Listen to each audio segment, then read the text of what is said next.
အားလုံးပဲမင်္ဂလာပါခင်ဗျာဒီနေ့ကျွန်တော်ပြောပြမယ့်အကြောင်းအရာလေးကတော့ဒီ computer science တွေကအကြောင်းအရာလေးတစ်ခုဖြစ်ပါတယ်အဲ့တော့ programmer အနေနဲ့တည်ထားတဲ့ theory လေးတွေ user လေးတွေရှိပါတယ်အဲ့ဒါလေးကိုကျွန်တော်လိုအပ်သလိုထည့်သွင်းပြီးတော့ရှင်းပြပေးသွားမှာဖြစ်ပါတယ်အဲ့တော့ဒီနေ့ကျွန်တော်ရှင်းပြပေးမယ့်အကြောင်းအရာလေးကတော့ stack ဆိုတဲ့အကြောင်းအရာလေးပဲဖြစ်ပါတယ်အဲ့တော့ stack ကိုကျွန်တော်တို့ခေါ်ဝေါ်မျိုးမျိုးရှိပါတယ်ဖော်ပြထားတဲ့အတိုင်းပဲ core stack institution stack program stack control stack စသဖြင့်အမျိုးမျိုးခေါ်ကြပါတယ်ဒါပေမဲ့ကျွန်တော်တို့အရိုးရှင်းဆုံးကတော့ stack လို့ပဲခေါ်ကြတာဖြစ်ပါတယ်တချို့ကတော့ machine stack runtime stack လို့လည်းခေါ်ကြပါသေးတယ်အဲ့တော့ stack ဆိုတာဘာလဲဘယ်နေရာမှာအသုံးပြုတာလဲအဲ့တော့ကျွန်တော်တို့ function တစ်ခုကနေပြီးတော့တခြား function တွေကိုထပ်ပြီးခေါ်တယ်ဆိုတဲ့ဥစ္စာကိုကျွန်တော်တို့ programming မှာသင်ကြားပြီးခဲ့ပါတယ် C ဆိုတာ function တွေနဲ့ဖွဲ့စည်းထားတာဖြစ်ပါတယ် function တွေကလိုအပ်တဲ့တခြား function တွေကိုခေါ်ပြီးအသုံးပြုပါတယ် function တွေတစ်ခုကနေတစ်ခုကိုခေါ်တဲ့အချိန်မှာ function တစ်ခုကတခြား function တစ်ခုကိုစောင့်နေရမယ်လို့ဘယ်လိုလုပ်သိလဲ data တွေကိုဘယ်လိုပြန်ပေးလဲဘယ်လိုယူလဲ system ကနေပြီးတော့ဘယ်လို function တွေကိုထိန်းချုပ်ပြီးတော့အထဲမှာရှိတဲ့ variable တွေဘယ်လိုအလုပ်လုပ်လဲဒါလေးတွေသိဖို့လိုပါတယ်အဲ့တော့အကြမ်းပြင်းပြောရလို့ရှိရင်အလုပ်လုပ်တဲ့ပုံစံကဘယ်လိုလဲဆိုတော့function တစ်ခုကိုခေါ်လိုက်ပြီဆိုလို့ရှိရင် system ကအဲ့ဒီ function အတွက်အလုပ်လုပ်ဖို့လိုအပ်နိုင်တဲ့ memory တစ်ခုကိုဖန်တီးလိုက်တယ်အဲ့ဒီ memory ကိုအပိုင်းစာလေးကို stack frame ဒါမှမဟုတ်လို့ရှိရင် function frame လို့ခေါ်တယ်အဲ့တော့ memory ထဲမှာ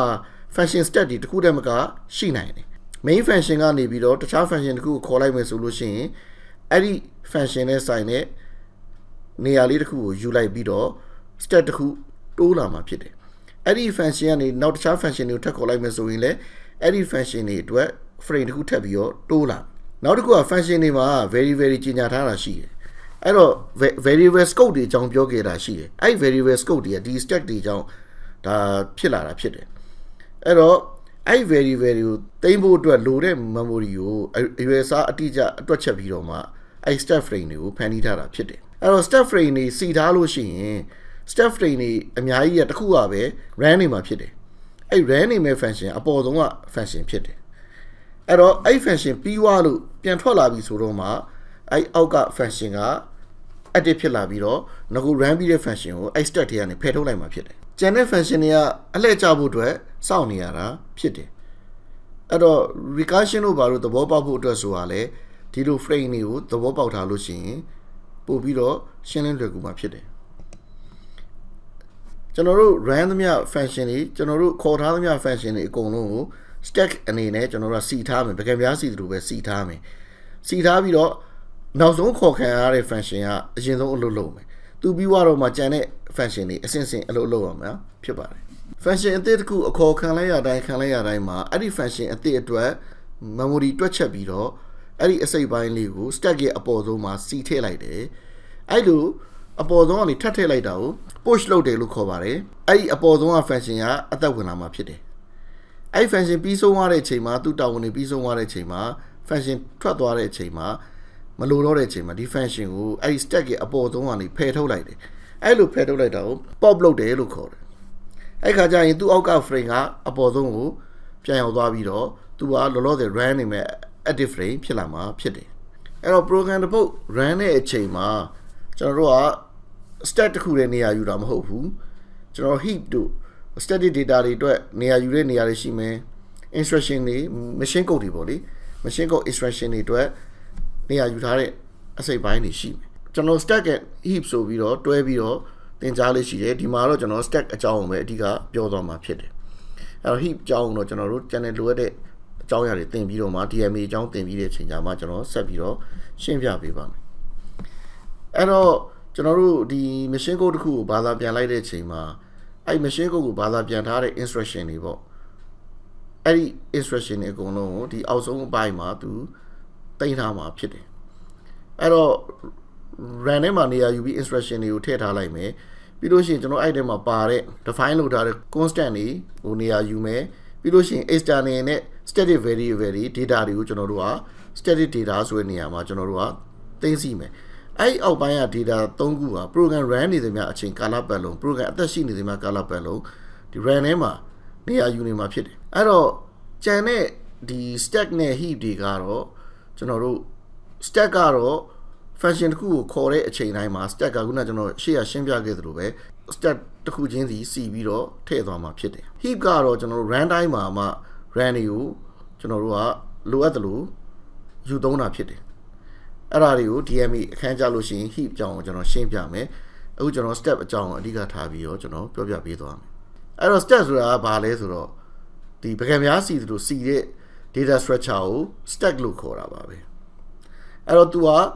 data ကအပေါ်ပါပဲဝင်လာလို့ရတယ်အပေါ်ပါပဲပြန်ထွက်သွားလို့ရတယ်ဒါကြောင့်မို့လို့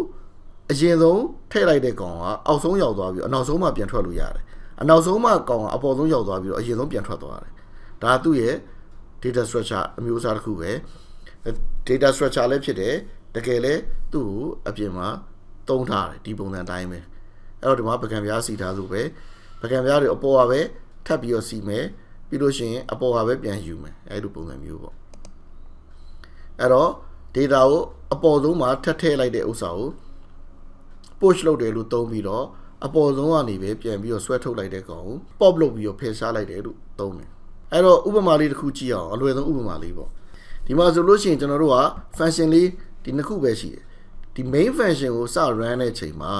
stack ထဲမှာဒီ main ကို stack ထဲမှာဖန်တီးလိုက်မယ်အဲ့တော့ဒီ main ထဲမှာလိုတဲ့ variable တွေ argument တွေအကုန်လုံးကိုဒီအတွက်ချက်ပြုလုပ်ပြီးတော့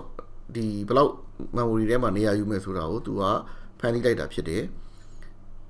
အဲ့တော့ဒါပထမအဆင့်ဒုတိယအဆင့်မှာ तू က function hello ကိုခေါ်လိုက်တယ်ဟုတ် function hello ကိုခေါ်လိုက်တဲ့အချိန်မှာ function hello အတွက်လိုအပ်တဲ့ memory ကိုတွက်ချက်ပြီးတော့ तू က step ကိုထပ်တင်လိုက်တယ်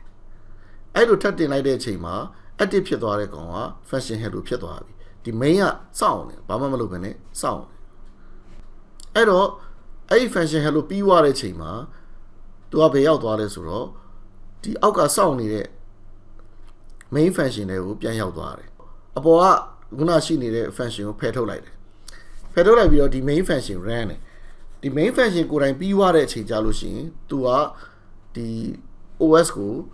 ပြန်ပြီးတော့ data ပြန်ပို့ပေးမှာဖြစ်တယ်ဒီမှာဆိုရင်0ကိုပြန်ပို့ပေးမှာဖြစ်တယ်အဲ့တော့ဒုတိယ function တစ်ခုကိုကြည့်အောင်အဲ့တော့ပထမ function တုန်းကတော့ဒီသူ့မှာဘာ variable မှမပါဘူးဒုတိယ function မှာတော့ variable တွေပါလာပြီအဲ့တော့ဒီ main ဆိုတဲ့ function ကနေပြီးတော့ function print i ဆိုတဲ့ကောင်ကိုခေါ်မယ်အဲ့လိုခေါ်တဲ့အချိန်မှာ function print i အတွက်လိုအပ်တဲ့ memory အစိတ်ပိုင်းတစ်ခုဖန်တီးပြီးတော့ stack ပေါ်ကိုတင်လိုက်မယ်အဲ့တော့သူ့ထဲမှာဒီ i အတွက်လိုတဲ့ integer တစ်လုံးစာဖန်တီးပြီးတော့နေရာယူထားမယ်အဲ့ program ပြီးသွားတဲ့အချိန်မှာဒီ main function တွေကိုပြန်ရောက်လာမယ်အဲ့တော့နည်းနည်းပိုရှုပ်ထွေးတဲ့ example တစ်ခုကြည့်အောင်အဲ့တော့ဒီမှာဆိုလို့ရှိရင်ဒီ main ထဲမှာ variable တွေရှိတယ်အဲ့ဒီ variable တွေက stack ထဲမှာဒီ main စ run ပြီဆိုတာ ਨੇ အဲ့ဒီ variable တွေကဝင်ပြီးတော့ဝင်နေရာယူလိုက်မှာဖြစ်တယ်အဲ့တော့ तू က area ဆိုတဲ့ function ကိုခေါ်လိုက်တဲ့အချိန်မှာ area ဆိုတဲ့ function အတွက်လိုအပ်တဲ့အစိတ်ပိုင်းတွေကိုနေရာယူလိုက်ပြီးတော့ stack ပေါ်မှာတင်ပေးလိုက်မယ်အဲ့လိုတင်ပေးလိုက်တဲ့အချိန်မှာသူ့ထဲမှာဘာထည့်ပေးလိုက်လဲဆိုတော့ argument တွေထည့်ပေးလိုက်တယ်အဲ့ထည့်ပေးလိုက်တဲ့ argument တွေရဲ့တန်ဖိုးတွေကိုဘယ်ကယူလာလိုက်လဲဆိုတော့ခုနကဒီ main function တွေက value တွေ copy ကူးပြီးတော့သူ့ထဲကိုဆွဲထည့်လိုက်တယ်အဲ့တော့ argument အနေနဲ့ထည့်ပေးတော့ဒီ main တွေကတန်ဖိုးတွေကို copy ကူးပြီးထည့်ပေးလိုက်တာဖြစ်ပေမဲ့ area ထဲမှာရှိတဲ့ variable တွေကိုဝင်သွားတာဖြစ်တယ် area ထဲမှာရှိတဲ့ variable တွေကိုဝင်သွားပြီးတော့ဒီမှာသူတို့ကိုအသုံးချပြီးတော့အတွက်ချက်ပြုလုပ်မယ်အဲ့ဒီကနေပြီးတော့ volume ဆိုတဲ့ function ခေါ်လိုက်တဲ့အချိန်မှာ area ဆိုတဲ့ function ကိုဖယ်ထုတ်လိုက်တယ် volume ဆိုတဲ့ function ကိုပြန်ရောက်လာအဲ့တော့ volume ဆိုတဲ့ function ထဲမှာ area function ကနေပြီးတော့ပြန်ပေးလိုက်တဲ့ value တွေ area 1ဆိုတာပါလာမယ်နောက်ပြီးရင်ဒီ main နဲ့က h1 ဆိုတဲ့ value တွေပါလာမယ်အဲ့တော့သူ့ကိုယ်ပိုင် variable v ဆိုတာပါလာလိမ့်မယ် volume ကတွက်ချက်ပြီးတော့ပြန်ပြီးတော့ပေးလိုက်တဲ့အချိန်ကြာလို့ရှိရင်ဒီ main နဲ့ကိုခုနကဒီ volume ရဲ့တန်ဖိုးတွေဝင်လာမှာဖြစ်တယ်အဲ့တော့အလုပ်လုပ်တဲ့အကြံပြင်းတွေရှင်းပြတာပါဒီအကြောင်းအရာကိုသိထားတော့မှဘာကြောင့်မလို့ function တွေရဲ့ scope ဒီ function တွေမှာဒါမှမဟုတ်တခြားနေရာတွေမှာ scope ဖြစ်လာတယ်ဆိုတာကိုလည်းသဘောပေါက်လာ function တွေက very very อ่ะဒီ function တွေမှာဘလို့မှမမြင်နိုင်ဘူးဘာလို့မမြင်နိုင်ဘူးလဲဆိုတော့သူက memory တွေကနေပြီးဖယ်ထုတ်ခြင်းခံရတဲ့အတွက်ကြောင့်ဖြစ်တယ် function တွေထဲမှာ static နဲ့ကြီးညာလိုက်လို့ရှိရင်ဘာဖြစ်လို့အဲ့ဒီ very very ကပျောက်မသွားလဲဆိုတော့အဲ့ static very very ကို stack ဆိုတဲ့တဲမှာသွားပြီးတော့ဖန်တီးတာမဟုတ်ဘဲနဲ့ static data တွေတိန်းတဲ့နေရာမှာဖန်တီးတာမို့လို့ဖြစ်တယ် global data တွေကလည်းဒီတိုင်းပဲ global data တွေကလည်းဒီ static area ထဲမှာပဲ memory ထဲမှာပဲတိန်းတာဖြစ်တဲ့အတွက်ကြောင့် program run နေတဲ့မြအချိန်ကာလပတ်လုံးသူကရှိနေမှာဖြစ်တဲ့အတွက်ကြောင့်ကြံနေခဲ့တာဖြစ်တယ် stack ထဲမှာရှိတဲ့ very very ကတော့သူ့ကို stack ပေါ်မှာရှိနေတဲ့အချိန်မှာပဲအဲ့ဒီ very very ကရှိနေမှာဖြစ်ပြီးတော့ stack ထဲကနေဖယ်ထုတ်ခြင်းခံလိုက်ရတဲ့အချိန်မှာအဲ့ very very ကမရှိတော့ဘူးပျောက်သွားမှာဖြစ်တယ်အဲ့သဘောတရားလေးတွေကိုသိထားဖို့လိုအပ်တယ်အဲ့တော့ programmer တယောက်အနေနဲ့ဒါတွေကိုသိထားမှသာလျှင်အဆင်ပြေမှာဖြစ်တယ်နောက်တစ်ပိုင်းကတော့ heap အပိုင်းဖြစ်တယ် heap အပိုင်းကိုပြီးမှကျွန်တော်အသေးစိတ်ရှင်းပြပေးပါဦးမယ်အဲ့တော့ heap ထဲမှာကျတော့ကျွန်တော်တို့လိုအပ်တဲ့ဒီ data တွေကိုကျွန်တော်တို့ကလိုအပ်တဲ့အချိန်ကြာမှာ run time မှာကြာမှာဖန်တီးလိုက်မယ် very very sorry အဲ့ဟိုဟာတွေကိုလိုအပ်တဲ့ကျွန်တော်တို့ဒီ RAM ထဲမှာ space ကျွန်တော်လိုအပ်သလောက်ဘယ်လောက် byte ဆိုပြီးတော့တွားယူလိုက်ပြီးအဲ့ဒီကောင်ရဲ့ memory address ကိုဒီ pointer ထဲမှာ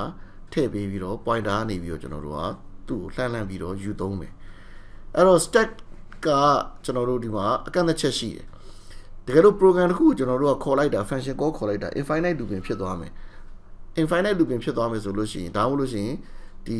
stack ကိုကျွန်တော်တို့သုံးတာကသူ့ရဲ့ရှိတဲ့သူပေးနိုင်တဲ့ memory amount တဲ့ကျော်သွားမယ်ဆိုလို့ရှိရင်